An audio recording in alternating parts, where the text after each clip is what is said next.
will,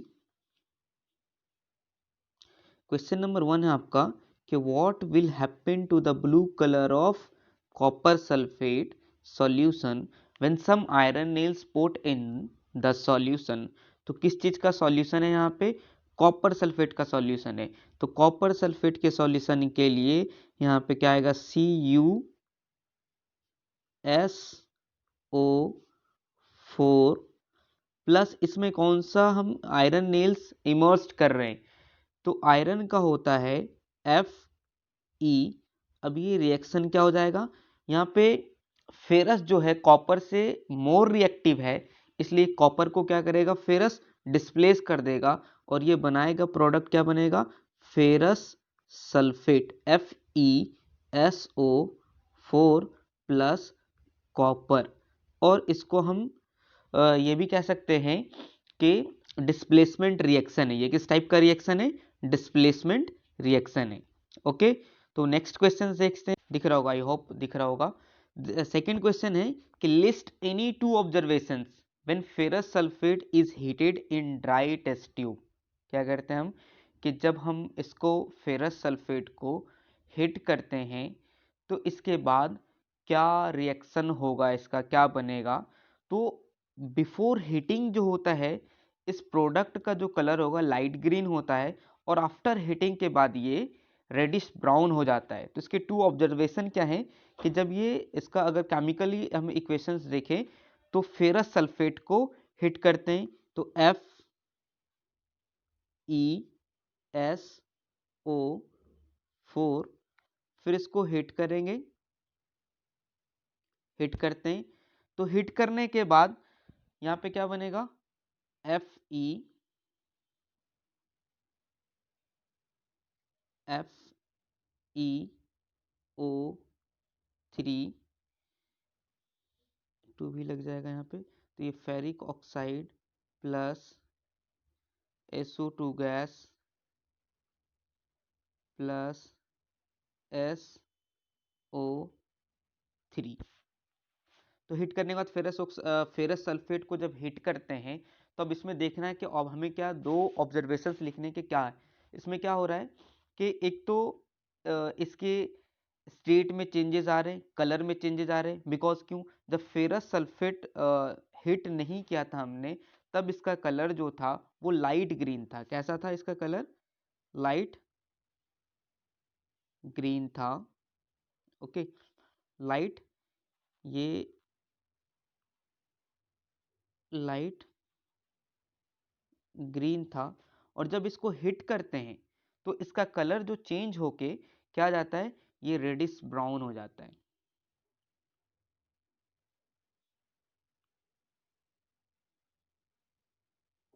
okay, और फिर दूसरा चेंजेस क्या आता है इसमें कि इसके दूसरे चेंजेस होते हैं कि इसमें इवोल्यूशन ऑफ गैस हो रहा है। किसका?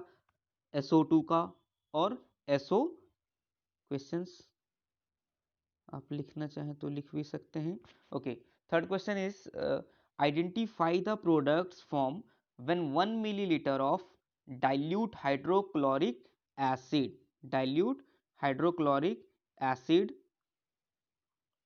is added to 1 gram sodium metal. अब यहाँ पे क्या होगा? हमें क्या करते हैं, किसको ऐड कर रहे हैं? सोडियम मेटल को। तो सोडियम N, क्या होता है सोडियम का? Na प्लस किस में ऐड कर रहे हैं बेटा? 1 millilitre of dilute hydrochloric acid. तो इसका हो जाएगा आपका HCl।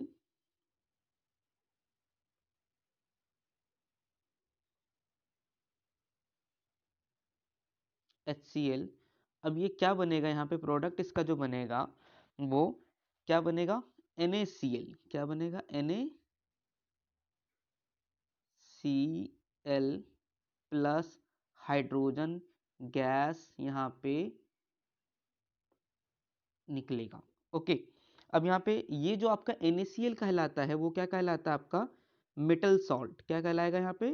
NaCl जो है वो आपका एक मेटल सॉल्ट बनाता है। जब मेटल का, अब यहाँ पे इसको ये भी आप पढ़ना होगा कि जब मेटल का रिएक्शन किसी एसिड के साथ होता है तो क्या बनाता है, मेटल सॉल्ट बनाता है और प्लस हाइड्रोजन गैस इवॉल्व होता है। तो यहाँ पे NaCl जो सोडियम क्लोराइड बन रहा है आपका, वो क्या बन रहा है, एक मेटल सॉल्ट बन रहा है। ओके, नेक्स्ट क्वेश्चन से आपका,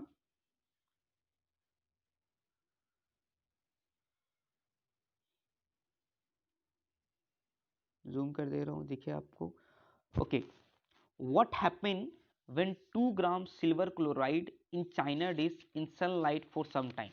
जो हम क्या है, सिल्वर क्लोराइड को सन के लाइट में थोड़ी देर के लिए चाइना डिश में छोड़ दें तो फिर उसमें क्या चेंजेस आते हैं और क्या हो सकता है। तो देखते हैं, सिल्वर क्लोराइड का सबसे पहले हम अगर केमिकल इसका फॉर्मूला लिखे, क्या होता है, AgCl। क्या होता है, AgCl,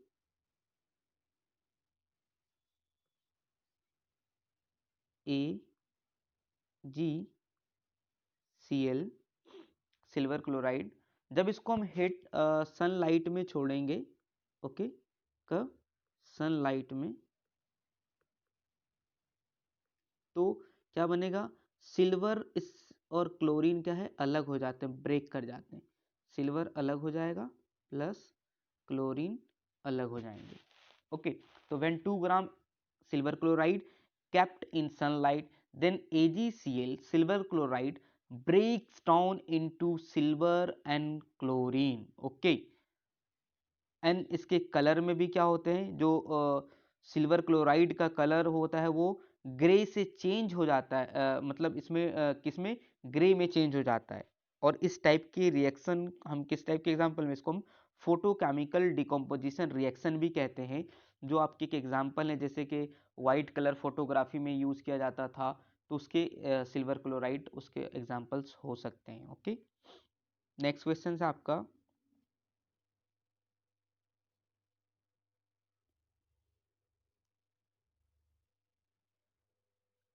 okay, what should a magnesium ribbon be cleaned before burning in air।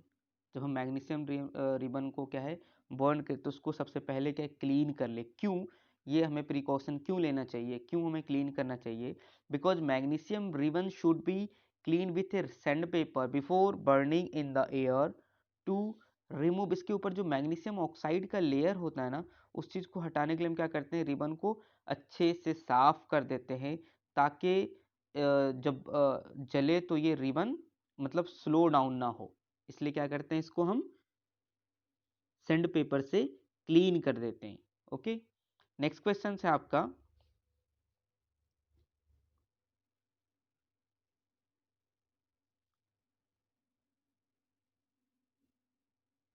Okay, what happen when milk is left at room temperature in summers. और इस टाइप के क्वेश्चंस आपके इस बार CBSE के बोर्ड में भी आ सकते हैं, इसी तरह के कॉन्सेप्चुअल क्वेश्चन।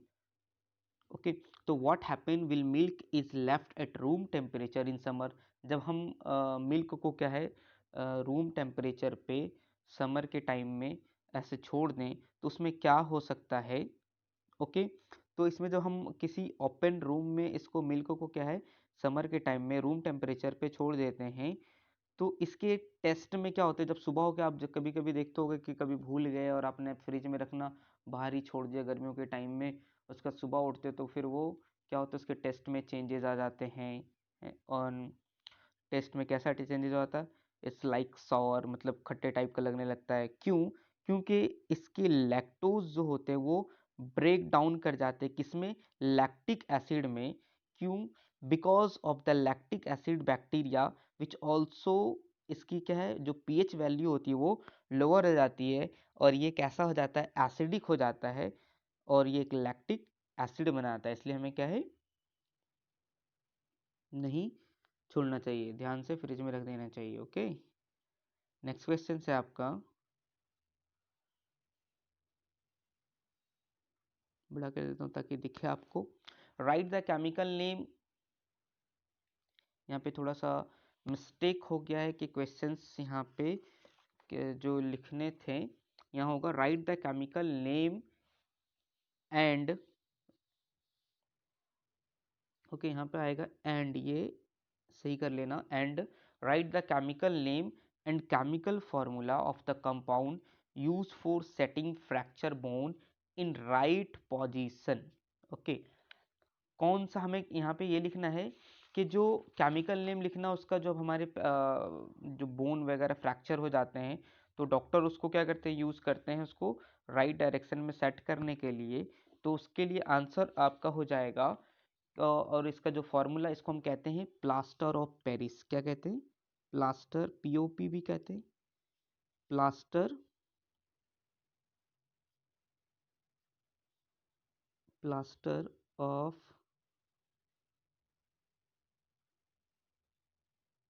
पेरिस। ठीक है, अब इसका केमिकल, ये क्या नाम लिख दिया हमने, पूछ रहे केमिकल फॉर्मूला भी, तो केमिकल फॉर्मूला क्या हो जाता है, कैल्शियम, इसका केमिकल नेम होगा कैल्शियम सल्फेट हेमीहाइड्रेट, जिसको हम लिखते हैं CaSO4 हाफ H2O। ओके, और इसका केमिकल नेम क्या हो जाएगा, calcium hemihydrate, calcium hemihydrate, calcium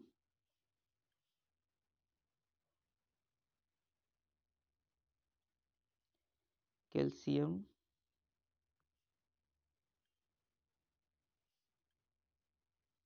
Hemy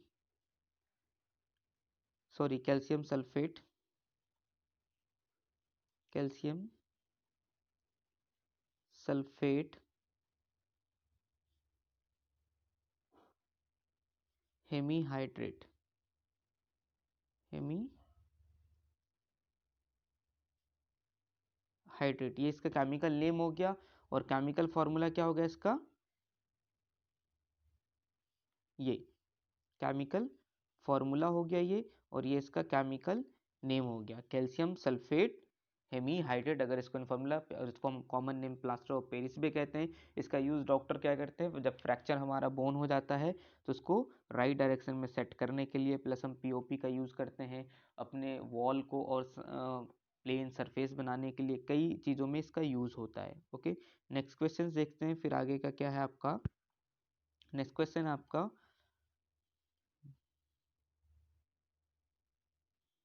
okay, यहाँ पे नेक्स्ट क्वेश्चन आपका, write the chemical name and chemical formula of the salt used to remove permanent hardness of water. Chemical name लिखना है, केमिकल फॉर्मूला लिखना है एक ऐसे सॉल्ट का जो परमानेंट हार्डनेस ऑफ वाटर को रिमूव करने के लिए यूज किया जाता है, तो उसको कहते हैं sodium carbonate, Na2, N N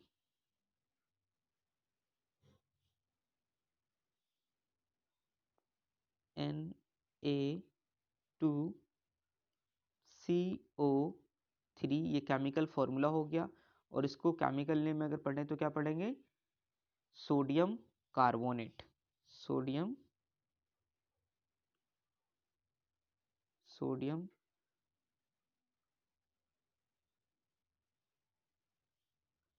carbonate, जगह नहीं है,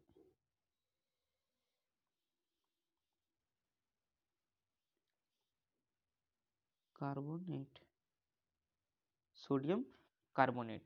ओके, इसको हम it is also known as washing soda.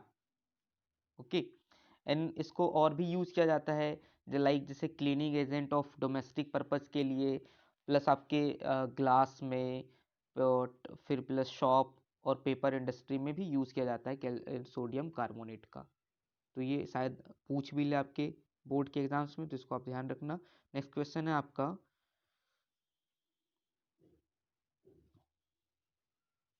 दिख रहा है बेटा अब? हाँ, okay, a solution turns red litmus blue paper, red litmus blue paper, red litmus to blue. Okay, red litmus, यहाँ पे आ जाएगा red litmus to blue, what the pH of its solution less और एबव द 7। मतलब अगर कोई solution में हम रेड लिटमस पेपर को डालते हैं और वो ब्लू कलर में चेंज हो जाता है तो उसकी पीएच वैल्यू क्या हो सकती है। तो ब्लू कलर में कब चेंज होता है, जब सॉल्यूशन कैसा हो, बेसिक हो। तो ये सॉल्यूशन कैसा होगा, बेसिक होगा नेचर में। और बेसिक कब होता है, जब एबव द pH वैल्यू 7 हो, यानी कि यहाँ पे क्या हो जाएगा, एबव द 7, एबव 7, इसकी pH वैल्यू क्या होगी, 7 से ज़्यादा होगी, क्योंकि ये बेसिक नेचर का है और ये ब्लू में चेंज हो जाता है। बहुत छोटे छोटे क्वेश्चन है। नेक्स्ट क्वेश्चन है आपका question number 10, why should curd and sour substance not be kept in brass and copper vessels? हमें क्यों कर्ड और सॉवर को नहीं रखना चाहिए, क्यों, क्योंकि कर्ड जो होता है वो और सॉवर सब्सटेंसेस एसिडिक होते हैं नेचर में, वो क्या होते हैं, एसिडिक होते हैं। तो ये क्या हो सकता है कि they will react with the brass या फिर उसके अलॉज से कॉपर या जिंक से, ठीक है, ब्रास, तो इसलिए इसमें नहीं रखते हैं, ताकि कॉपर वेसिल्स क्या हो कि जब इसमें रखेंगे तो इससे मेटल से क्या है, एसिडिक एसिडिक है नेचर में, और मेटल से रिएक्शन करके ये क्या मेटल सॉल्ट बनाएगा, जिसकी वजह से क्या है आपके, या फिर रिप्रोड्यूस करेगा सॉल्ट, मेटल सॉल्ट, या फिर हाइड्रोजन वेसिल्स में। तो और प्लस आपके इससे हार्मफुल हो सकते हैं, जो स्पॉइल करेंगे आपके फूड को, और हार्मफुल प्रोडक्ट भी इससे बनते हैं, इसलिए इसमें नहीं रखना चाहिए, क्योंकि ये इसके साथ रिएक्शन करता है।